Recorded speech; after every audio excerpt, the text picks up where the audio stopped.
Hello everyone, welcome back to my channel, ETS Reacts, and today we're doing our weekly anime review. It's something that we're just starting here, winter 2026, week 3, and it's something I want to do because I wanted something that's interactive between me and you, so I wanted to post something on Sunday, but I did it this morning, of a Google form, which I think 2 of you responded to, which I'm really happy and thankful 2 of you took your time to do it, because it's 2 more than what I thought would do it, so I appreciate you all doing that. And so I'm thinking of posting that on Sunday and then coming here on Monday and doing anime review of the week. So I think what I want this scale to be is 10 is like the best anime episode you've ever seen, and 1 being the worst thing you've ever seen, which I don't think I'll put too many things into 1 to 3 unless it's One Punch Man or it's a slideshow. So I think a good definition of what 5 is maybe JJK season 3 episode 3, where it's like the explaining of the calling games. While it does a good job explaining the calling games, it's not an overall interesting episode, right? It was just a bunch of rules, but you know, it was a good job for a rules episode, so it gets a 5. And then I think a 7 is like a solid episode. 8 is like, wow, that was great. So I think that was a decent overall explanation of what I think this rating scale is going to be. So I hope you all enjoy it. If you guys want to, please fill out the Google form that I do on Sunday so we can make it interactive like a community. That's what I think my ideal goal of this is. So I appreciate it. So let's get into it. Let's do Oshi no Ko. Oshi no Ko this week was a good episode. It wasn't expanding on the main plot, but it was more of a setup. I don't know why I have these in. I don't need them. It was more of a setup of, you know, next episode where they're doing the cosplay for Tokyo Blade. And it was a lot about the, you know, AD director, which I thought was cool to see behind the scenes of like the entertainment industry. But I think it's a solid episode.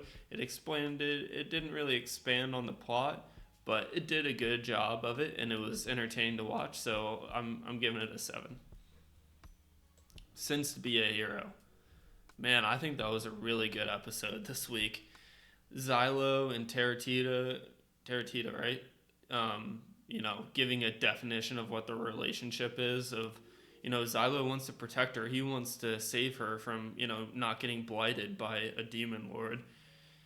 But at the same time, she's like, I have a purpose, and this is my purpose, and I'm going to fulfill it. So, you know, I think they've kind of found the lines of what their relationship is. And, you know, the king, I mean, he's one of the coolest characters, because usually a king is very much of lazy, sit back, let other people do the work. My man is out in the field. He's fighting these blights. He's, you know, making weapons. He's rallying the troops. He's cutting his foot off to, you know, kill a demon lord, and then he's going to the repair shop like he's some machine. So I thought it was a great episode, but the end kind of left me feeling a little weird, because I thought it was going to be happy, wholesome moments, civilian back to, you know, their families, flower for Teratita, but then they kind of have that edgy music and you're kind of like, oh, but that just might be the vibe of it. And then Jujutsu Kaisen, I think it's a 9 out of 10. A lot of people were discussing about it this week on Twitter, of the Japanese people not liking it as much as the American people.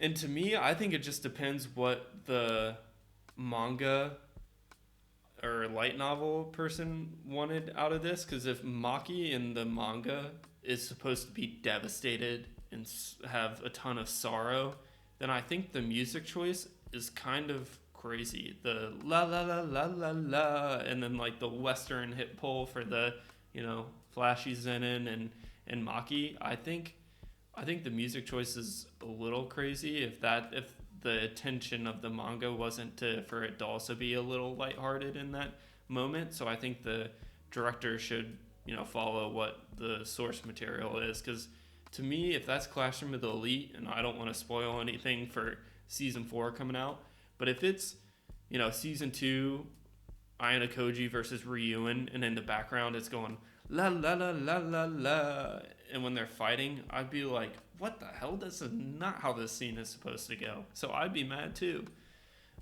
So I think just to add some context to it, because it's my favorite, episode that I've reacted to so far, but I can see how some people are maybe frustrated by that.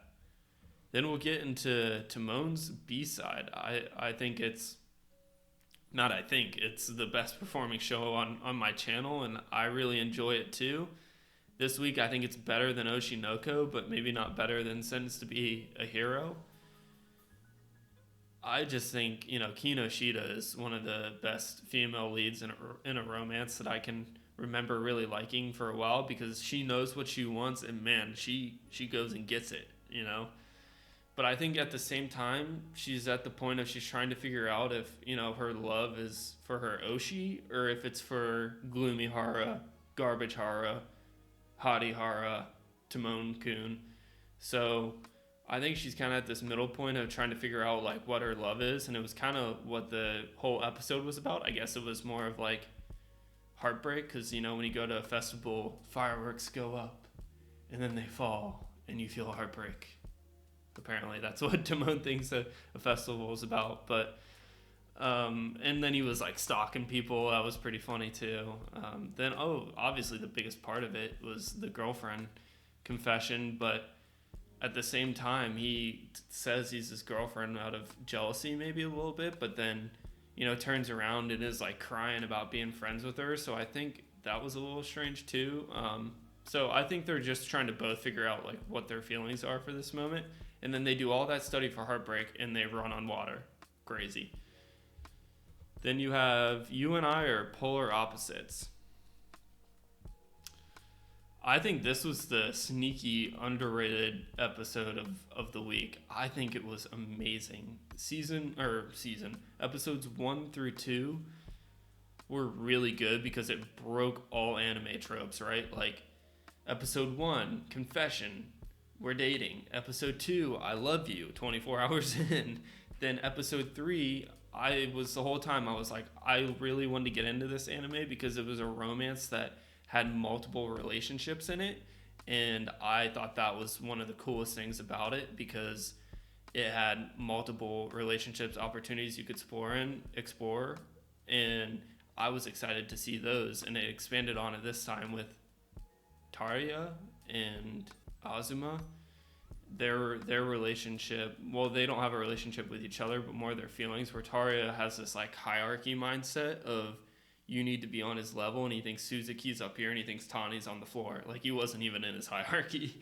And then Azuma only likes bad boys, right? And I think Azuma might be my favorite female, and Yamada is my favorite male, because he was really cool with how he interacted with Suzuki when he found out that she liked Tani, and then how he embraced Tani pretty quick. And then the whole library stuff, I think that a library assistant's going to be a big player too, because she was in there and she's the same as Tani, so maybe she liked Tani and just had a hard time voicing it.